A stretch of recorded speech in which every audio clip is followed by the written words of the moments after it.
Hi, it's Scott here, and thanks once again for tuning in to one of my Future of Work videos where I try to give you tips and things to think about, mental models and ideas on how to cope with the future of work as it rapidly comes towards us. If you enjoy this channel, please hit the subscribe button and hit the little bell and you'll be notified of any future videos that I do. Let's get into the next one. Now, one of my favourite quotes is from Isaac Newton. Famous for his work as a physicist, but he also was a man who thought a lot about wisdom and what it meant. And in one of his most famous quotes, he brings this image to your head of a little boy standing on a beach, throwing pebbles into the sea. And basically what the quote says, and I'll put the exact quote here so you can have a look at it, but basically what he says is, the more experienced you get, the more you understand that you don't really know much about anything. And it's one of the reasons why I have a problem with a particular attitude that some people have. And that attitude is certainty.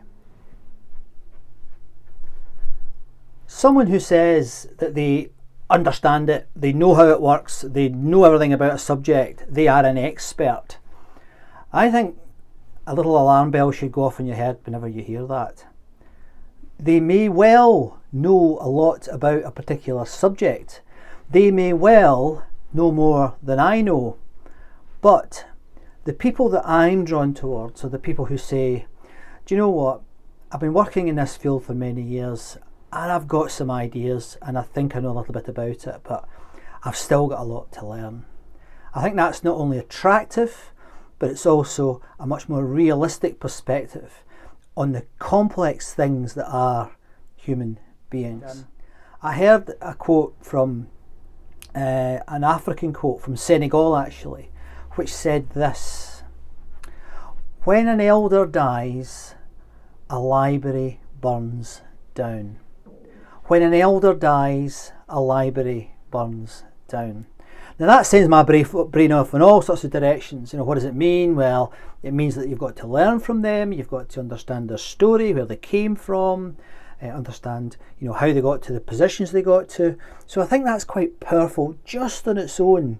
But then it's also generative, because I also think that for organisations, what they should be doing is thinking about the people who have been in the company for many years. Now often, and I've done this myself, so I'm by no means innocent in this respect, companies focus much more on their new starts. They focus on their new seed corn, or whatever it is they call them in HR language, whatever it is the language these people use these days. But actually sometimes it's the people who have been there a long time, or who have even left the organisation, that know more about the problem that you're currently facing than the people you've currently got. And honestly, this happened to me twice in my career, where I was working on implementing some future stuff into organisations, future organisational designs or operating models, whatever it was, and someone would come up to you and say to me, we've done this before, you know, and it didn't work. And it's like, oh, these programs can be millions of pounds, but they've tried it before and failed. But because they have no organisational memory, they make these simple mistakes. So I think it's really important that companies think about how they capture the memory of their former employees, or their current employees. You know, what have we learnt? People do things called after action reviews, where they maybe do a project and they sit down and they work through what worked, what didn't work, what would we do better, etc. But you know what happens to most of those after action reviews, don't you? They end up in the bin. So these things should be out of the bin in the organisation as we move forward. These are important parts of your organisational DNA.